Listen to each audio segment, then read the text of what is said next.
ప్రస్తుతానికి by elections గురించి talk నడుస్తుంది కదా, బై ఎలక్షన్ గురించి విన్నారా? విన్నాను. ఏమని విన్నారు సార్? అది ఇక్కడ గ్రేటర్ హైదరాబాద్లో జూబ్లీ హిల్స్. జూబ్లీ హిల్స్ పరిధిలో ఆయన ఎవరో చనిపోయారు. దానికోసం బై ఎలక్షన్ జరుగుతుందని విన్నాను. నేను పేపర్లో కూడా చదివాను. ఓకే. సో ప్రస్తుతానికి చాలా పార్టీలు పోటీలో ఉన్నాయి. కొంతమంది పార్టీ లీడర్స్ని ప్రకటించలేదు, కొంతమంది ప్రకటించారు. మీ బంధువర్గాల్లో ఎవరు వస్తారని చెప్పేసి ఊహాగానాలు అంటే ఎవరు ఏం మాట్లాడుకుంటున్నారు? బంధువర్గం అంటే ఏం లేదండి, మాకు ఇక్కడ అందరూ ఒకటే. కాకపోతే ఆ చనిపోయినానికి దృష్ట్యా వాళ్ళ కుటుంబంలో ఎవరైనా నిలబడితే బాగుంటుంది అన్నట్టుగా అనుకుంటారు. సో కొంతమంది అటు కాంగ్రెస్ వస్తుంది అంటున్నారు, కొంతమంది బీఆర్ఎస్ వస్తుందని అంటున్నారు.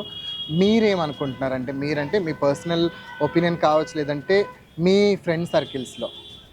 అది అంటే మనం చెప్పలేము, కానీ ప్రస్తుతానికైతే కాంగ్రెస్ వైపు మొగ్గున్నట్టుగా తెలుస్తుందండి.